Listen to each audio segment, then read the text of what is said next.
नमस्कार, आप देख रहे हैं वन उत्तर प्रदेश और आपके साथ मैं हूं आयुषी महर्षि। बुलेटिन की शुरुआत करेंगे इस वक्त की हेडलाइंस के साथ। 12वीं राज्य स्तरीय डाक टिकट प्रदर्शनी यूफ्लेक्स 2022 का मुख्यमंत्री योगी ने किया उद्घाटन। डाक टिकटों का 300 से ज्यादा फ्रेमों में प्रदर्शनी।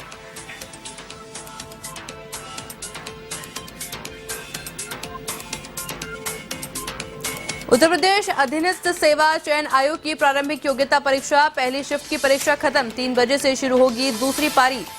37 लाख से ज्यादा अभ्यर्थी शामिल, कड़ी सुरक्षा के बीच परीक्षा का आयोजन।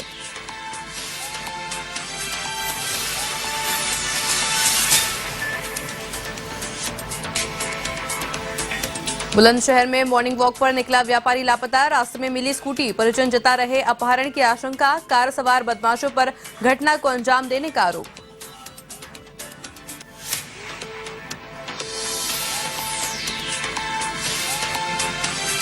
सुल्तानपुर में पूर्वांचल एक्सप्रेस वे पर फिर रफ्तार का कहर, कंटेनर की BMW कार से भिड़ंत, हादसे में 4 लोगों की मौत, कई घायल।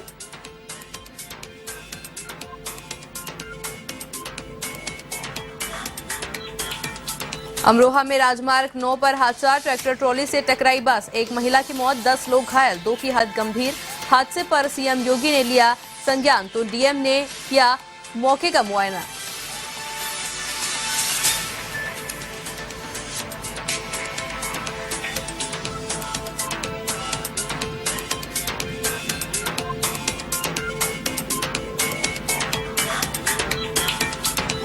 तो चलिए अब नजर डाल लेते हैं खबरों पर विस्तार से।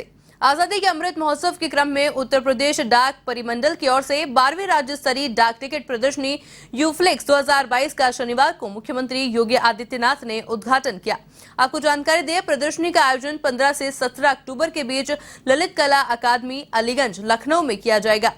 इस प्रदर्शनी में उत्तर प्रदेश के तमाम डाक टिकट संग्रहकर्ताओं द्वारा भारत और विश्व के विभिन्न अनूठे और मूल्यवान डाक टिकटों का 300 से ज्यादा फ्रेमों में प्रदर्शन किया जा रहा है।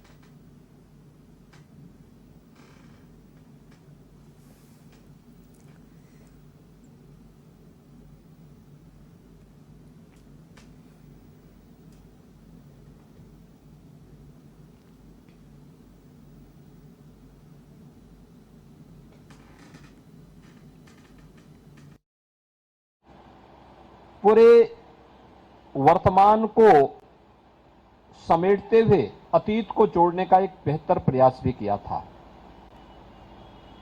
आज हम सब यहां पर जुड़े हैं। हमने यहां पर देखा है कि जो 300 प्रकार की अधिक फ्रेम्स यहां लगे हुए हैं। जब हम लोगों ने एग्जीबिशन का यहां पर अभी उद्घाटन किया है, आजादी के बाद से लेकर के और लगातार अब तक अलग अलग समय में कौन से डाक टिकट और स्पेशल कवर जारी हुए हैं, उन सबको हमें देखने का अवसर प्राप्त हुआ। और आज ये हमारा सौभाग्य है कि यहां पर हमें भगवान श्री राम के 14 वर्ष के वनवास के कालखंड के दौरान राम वनगमन पथ उत्तर प्रदेश के वे प्रमुख 14 क्षेत्रों को भी इस स्पेशल कवर के माध्यम से देखने का एक अवसर प्राप्त होगा। यानी यह एक कलेक्शन तो है ही, अतीत को जोड़ने के साथ ज्ञानवर्धन और मनोरंजन दोनों का एक माध्यम भी इसके माध्यम से बन रहा है। डाक टिकटों के संग्रह को एक समय काफी रुचि का क्षेत्र बना दिया था डाक सेवाओं ने, और डाक विभाग ने उसके माध्यम से। तो चलिए अब आपको सीधे लाइव तस्वीरें दिखाते हैं कर्नाटक के बेलार से, जहां पर मुख्यमंत्री अशोक गहलोत भी पहुंच गए हैं और साथ ही में राहुल गांधी के साथ तमाम कांग्रेस के नेता भी मौजूद हैं। 100 ಕಿಲೋಮೀಟರ್ ಆಗಿದೆ, ಅಲ್ಲಿವರೆಗೂ ಮುಟ್ಟಬೇಕಲ್ಲ। ಇನ್ನೊಂದ್ಸತಿ ಜೋಡೋ ಜೋಡೋ ಬಂಧುಗಳೇ, ವೇದಿಕೆಯಲ್ಲಿರುವಂತ ನಮ್ಮ ನಾಯಕರಾದಂತ ರಾಹುಲ್ ಗಾಂಧಿ ಅವರೇ, ನಮ್ಮ ವಿರೋಧ ಪಕ್ಷದ ನಾಯಕರಾದಂತ ಮಲ್ಲಿಕಾರ್ಜುನ್ ಖರ್ಗೆ ಅವರೇ, ಕರ್ನಾಟಕ ರಾಜ್ಯದ ವಿರೋಧ ಪಕ್ಷದ ನಾಯಕರಾದಂತ ಸಿದ್ದರಾಮಯ್ಯ ಅವರೇ, ಮೇಲ್ಮನೆಯ ವಿರೋಧ ಪಕ್ಷದ ನಾಯಕರಾದಂತ ಹರಿಪ್ರಸಾದ್ ಅವರೇ, ನಮಗೆ ಮುಖ್ಯ ಅತಿಥಿಗಳಾಗಿ ಆಗಮಿಸತಕ್ಕಂತ ನಮ್ಮ ರಾಷ್ಟ್ರದ ಹಿರಿಯ ನಾಯಕರುಗಳು ಮುಖ್ಯಮಂತ್ರಿಗಳಾದಂತ ಅಶೋಕ್ ಗೆಹ್ಲೋಟ್ ಅವರೇ, ಭೂಪೇಶ್ ಬಘೇಲ್ ಅವರೇ, ಈ ಒಂದು ದೊಡ್ಡ ಜವಾಬ್ದಾರಿಯನ್ನು ತೆಗೆದುಕೊಂಡಂತ ನಮ್ಮ ದಿಗ್ವಿಜಯ್ ಸಿಂಗ್ ರವರೇ, ನಮ್ಮ ಕೆ.ಸಿ. ವೇಣುಗೋಪಾಲ್ ರವರೇ, ಸುರ್ಜಿವಾಲಾ ರವರೇ, ಜೈರಾಮ್ ರಮೇಶ್ ರವರೇ, ವೀರಪ್ಪ ಮೊಯ್ಲಿ ಅವರೇ ಮತ್ತು ಎಲ್ಲ ನಮ್ಮ ಹಿರಿಯ ನಾಯಕರುಗಳು, ನಮ್ಮ ವರ್ಕಿಂಗ್ ಕಮಿಟಿ ಮೆಂಬರ್ಸ್ ಇದ್ದಾರೆ, ಬಹಳ ಜನ ಇದ್ದಾರೆ. ನಾನು ಯಾರ ಹೆಸರು ತೆಗೆದುಕೊಳ್ಳೋದಿಲ್ಲ ಅಂತ ಯಾರು ಅನ್ಯತಾ ಭಾವನೆ ಬೇಡ. ಇಂದು ನಾನು ಯಾವಾಗಲೂ ಒಂದು ಮಾತು ಹೇಳ್ತಾ ಇರ್ತೀನಿ, ಕಾಂಗ್ರೆಸ್ ಶಕ್ತಿ ದೇಶದ ಶಕ್ತಿ. यूपी के कासगंज में भाजपा के वरिष्ठ नेता सुनील वशने के माता पिता की याद में स्मृति दिवस कार्यक्रम का आयोजन हुआ, जिसमें कई मंत्री और विधायकों ने शिरकत की। आपको जानकारी दें, इस कार्यक्रम में डिप्टी सीएम ब्रजेश पाठक भी पहुंचे। उन्होंने श्रद्धा सुमन अर्पित कर भाजपा नेता के माता पिता को नमन किया। तो वहीं डिप्टी सीएम पाठक ने जिला अस्पताल का भी औचक निरीक्षण किया।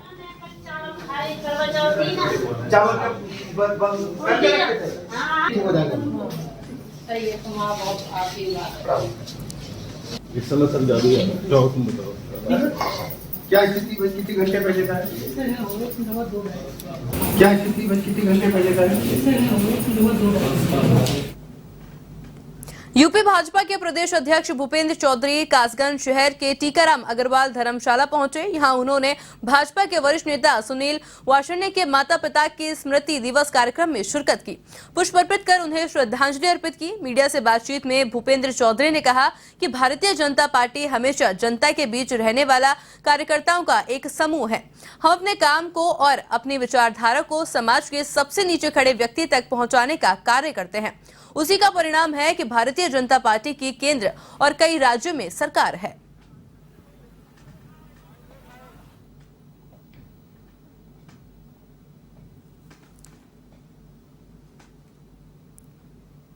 आज मैं पहली बार कासगंज में आना हुआ है। पार्टी की बैठक है, जनप्रतिनिधियों की बैठक है, कार्यकर्ताओं के साथ बैठना है और एक पारिवारिक कार्यक्रम में मेरा यहाँ आना हुआ है। भारतीय जनता पार्टी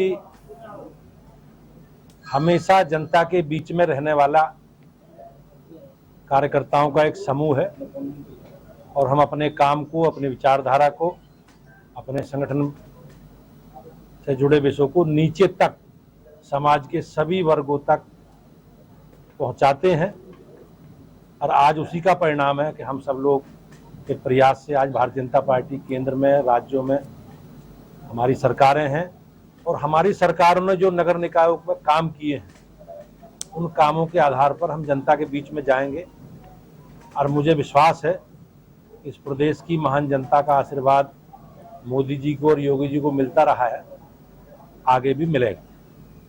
यूपी में पीईटी परीक्षा शुरू हो गई है। परीक्षा का आयोजन शनिवार और रविवार को होगा। आपको बताएं, इसी कड़ी में रायबरेली में 31 परीक्षा केंद्र बनाए गए हैं। सीसीटीवी कैमरों से व्यवस्थाओं पर नजर रखी जा रही है। 2 दिवसीय इस परीक्षा में लगभग 60,000 स्टूडेंट्स शामिल होंगे। साथ ही आपको बताया, स्टूडेंट्स की सुविधा के लिए बसों की भी व्यवस्था की गई है।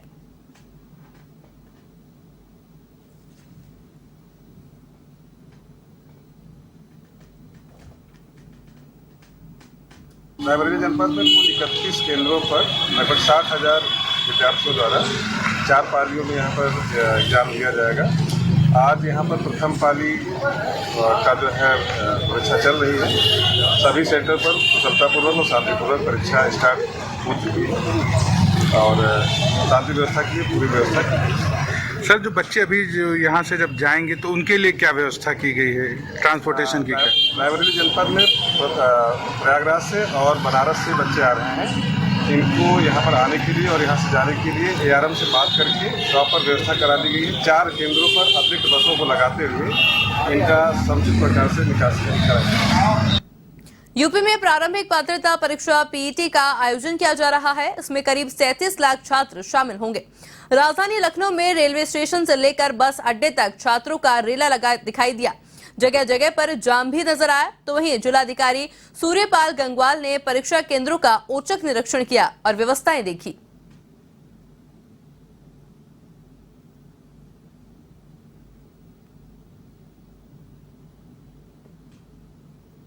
टीईटी की परीक्षा 15 अक्टूबर और 16 अक्टूबर यानी शनिवार और रविवार आयोजित की जा रही है। ये परीक्षा 2 पालियों में होनी है। पहली पाली 10 से 12 और दूसरी 3 से 5। आधा घंटा पहले सभी परीक्षा केंद्रों के द्वार बंद हो जाएंगे। कुल 106 परीक्षा केंद्रों पर परीक्षा संपन्न हो रही है, जिसमें लगभग 2,40,000 अभ्यर्थियों के शामिल होने की संभावना है। अभी पहली पारी की परीक्षा संपन्न हो चुकी है, एकदम सकुशल रही। सभी केंद्रों पर कहीं कोई अव्यवस्था नज़र नहीं आई। सब जगह व्यवस्थित तरीके से पहली पाली का एग्ज़ाम संपन्न हुआ है और आगे भी दूसरी पाली और इसके बाद कल के दोनों एग्ज़ाम्स भी अच्छे रहेंगे, ये हमें पूरा भरोसा है।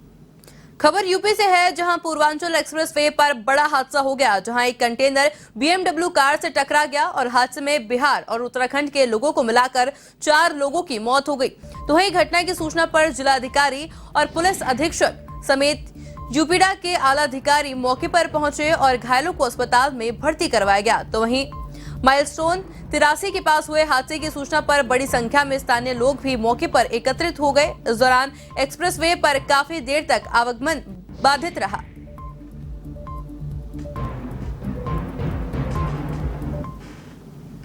इसी के साथ बुलंदशहर से खबर आ रही है, जहां संदिग्ध परिस्थितियों में व्यापारी लापता हो गया है। स्कूटी लेकर मॉर्निंग वॉक के लिए व्यापारी निकला था, जिसके बाद व्यापारी राजकुमार रास्ते में ही गायब हो गया। परिजन अपहरण की आशंका जता रहे हैं। तो वहीं कार सवार बदमाशों पर घटना को अंजाम देने का आरोप लगाया जा रहा है। पुलिस के तमाम अधिकारी मौके पर पहुंचकर जांच में जुटे हुए हैं।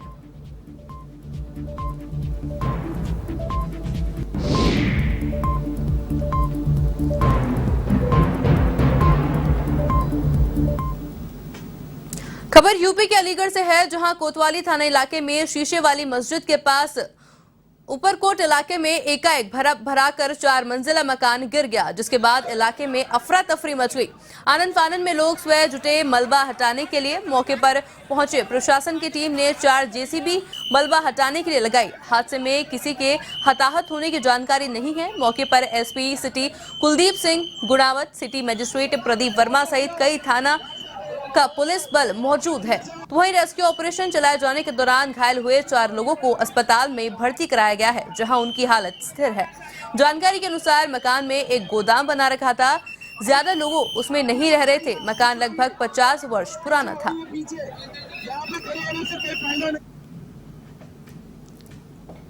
ये अलीगढ़ में ऊपरकोट इलाके में एक पुराना बिल्डिंग थी कोतवाली क्षेत्र में। यहाँ पर इस बिल्डिंग के अंदर गोदाम था और गोदाम की बिल्डिंग कमज़ोर थी। वैसे उसमें कोई परिवार नहीं रहता था, अभी तक की जो जानकारी दी गई है उसके अनुसार। 3 लोग उसमें कुछ सामान निकालने के लिए गए थे। बिल्डिंग कमज़ोर होने के कारण अचानक उसकी छत गिर गई, जिसमें से 2 घायल जिला अस्पताल में हैं, जिनका हालत सामान्य है। एक को मेडिकल कॉलेज में भर्ती कराया गया है, उसकी भी जीवन को कोई खतरा नहीं है, बात हो गई है। पैर में चोट है तो उसकी सर्जरी की जा रही है और बाकी अभी मौके पर रेस्क्यू ऑपरेशन चल रहा है, मलबा हटाया जा रहा है। स्थानीय लोगों से पूछताछ की जा रही है। अभी इस बात की पुष्टि नहीं हो पा रही कि इसके अंदर कोई है अथवा नहीं है। ये सुलट चौक कहलाता है। यहाँ पर एक तालिब की दुकान थी शाकिर साहब की, वो अभी 3-4-5 साल पहले नहीं बनी है। लेकिन आज किस कारण से ये जो है ये जांच का विषय है। लेकिन हादसा बड़ा है, 3 लोगों को मेडिकल पहुंचा दिया गया है और जैसा कि लोग बता रहे हैं कि 2-3 लोग और हैं। मेडिकल कितने लोगों को भेज दिया गया? 3। अभी क्या स्थिति है यहाँ? अभी स्थिति यहाँ पर काम हो रहा है, आप देखिए प्रशासन भी लगा हुआ, जितना भी लगा हुआ, जनता भी सहयोग कर रही है और प्रशासन भी लगा हुआ। यूपी के सीतापुर में एक चलती बाइक में आग लग गई। बाइक चालक ने कूदकर अपनी जान बचाई, साथ ही कड़ी मशक्कत के बाद आग पर काबू पाया गया। जानकारी के मुताबिक एक युवक बाइक से जा रहा था। इसी दौरान सुजालिया मार्ग पर बाइक में आग लग गई। बाइक चालक ने कूदकर अपनी जान बचाई, तो वहीं स्थानीय लोगों ने आग पर काबू पाया।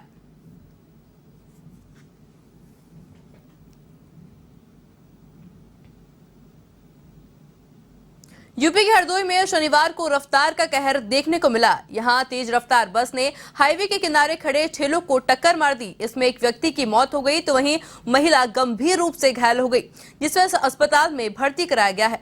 आपको बताया, घटना के बाद स्थानीय लोगों ने हाईवे जाम कर दिया। क्षेत्र अधिकारी हेमंत उपाध्याय ने समझाइश कर मामला शांत करवाया।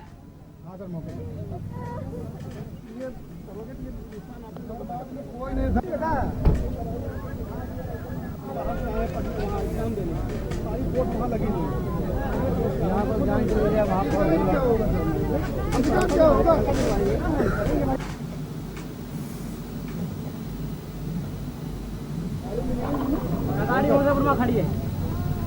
हाँ सर, मौके ये सरोगे कि नुकसान आपने बर्बाद में कोई नहीं था।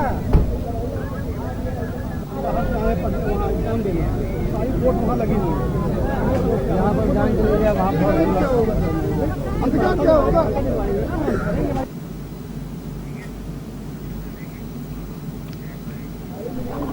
तो चलिए अब आपको सीधे लाइव तस्वीरें दिखाते हैं मुरादाबाद से, जहां पर मुख्यमंत्री योगी आदित्यनाथ एक कार्यक्रम में शिरकत की है।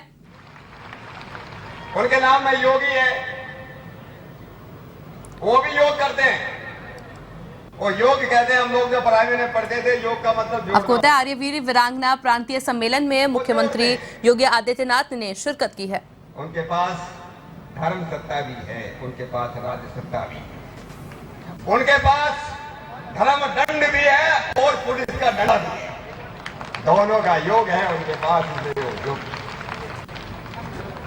और इसलिए ये प्रदेश आज सबसे अच्छा प्रदेश बनता जा रहा है। और आप सब लोगों को, हम लोगों को आशीर्वाद देने के लिए एक युग पुरुष, एक योगी गुरु, जिन्होंने महर्षि दयानंद की अंतरिक्षा के अनुसार दीप दीपांतर देश देशांतर में सब जगह योग का, वेद का, आयुर्वेद का प्रचार और प्रसार करने का जो दृढ़ संकल्प किया है, ऐसे हमारे पूज्य स्वामी रामदेव जी भी यहाँ पर बता रहे हैं। उनका भी मैं अपनी तरफ से आप सब लोगों की तरफ का भी बहुत बहुत आभार व्यक्त करता हूं। आज के हमारे कार्यक्रम के अध्यक्ष इस आर्य वीर दल को, पता नहीं हजारों लाखों आर्यों को, नौजवानों को जिन्होंने तैयार किया आर्य वीरों वीरांगनाओं के रूप में, ऐसे स्वामी देवव्रत जी महाराज, मैंने भी उनकी ट्रेनिंग ली थी महाराज 1974 में। हमारे आचार्य स्वदेश जी इस प्रदेश के बहुत ही माननीय यशस्वी मंत्री आदरणीय श्री धर्मपाल जी, आदरणीय श्री श्रीमती गुलाबो देवी जी, हमारे सभी माननीय विधायक, बहुत ही सम्मान्य मंच और मेरे सामने बैठे हुए सभी आदरणीय आर्यजनों, भाई और बहनों और मीडिया के मित्रों, मैं ज्यादा कुछ बोलने वाला नहीं। जहां दो विभूतियां बोलने के लिए हो, मेरा बोलने का कोई ज्यादा उचित नहीं। मैं केवल एक बात कहना, दो बात कहकर अपनी बात खत्म करना चाहता हूं। भारत रत्न पंडित मदन मोहन मालवीय जी का नाम आप लोगों ने सुना होगा। पंडित मदन मोहन मालवीय जी ये कहते थे, और पंडित मदन मोहन मालवीय जी ने कहा, जब आर्य समाज दौड़ता है, हिंदू समाज चलता है। जब आर्य समाज चलता है, हिंदू समाज खड़ा हो जाता है। और जब आर्य समाज खड़ा हो जाता है, हिंदू समाज बैठ जाता है। और जब आर्य समाज बैठ जाता है, हिंदू समाज सो जाता है। इस हिंदू समाज को जगाने का सबसे बड़ी जिम्मेदारी अगर किसी की है, और आर्य वीरों और वीरांगनाओं के आर्य जनों की है। ऐसे मित्रों, उठो उठो, सो रहे हो नाहक, उठो उठो, सो रहे हो नाहक, पयामे बांगे जरस तो सुन लो। अरे आवाज तो दे रहा है, कोई आह्वान कर रहा है, पयामे बांगे जरस तो सुन लो। देखो कि कोई, देखो कि दयानंद बुला रहा है, देखो कि दयानंद बुला रहा है। जनाब मंदिर दिखा दिखाकर, एक मंजिल दिखा दिखा करके, और निशाने मंजिल दिखा दिखा कर हमारा मंजिल तय है। और इसलिए महात्मा नारायण स्वामी की, जिनके 75वें निर्माण उत्सव पर आज का ये कार्यक्रम हो रहा है, उनके जीवन की एक छोटी सी घटना मैं आपको बताना चाहता हूं। कहते हैं बिजनौर में महाराज जी, बिजनौर में धामपुर जगह है, वहां पुलिस की एक चौकी, ये लगभग 1930 की बात है। 1930 के दौरान में वहां पर एक बहाल सिंह गुजर नाम का एक चौकीदार जो पुलिस के ऊपर जो वहां ड्यूटी करता था, रात को लोगों को जगाने का काम करता था और रोजाना रात को एक आह्वान करता था लोगों को जगाने के लिए। क्या बोलता था? अरे 5000 सालों से सोने वालों, 5000 वर्षों से सोने वालों, अब हापुड़ पुलिस अधीक्षक दीपक भूकर के निर्देश पर अवैध रूप से पटाखे बेचने वालों के खिलाफ अभियान चलाया जा रहा है। अब कोतही सीगढ़ी में नगर पुलिस ने अवैध पटाखों का जखीरा बरामद किया, साथ ही पटाखे बेचने वाले 2 आरोपियों को भी गिरफ्तार कर लिया है।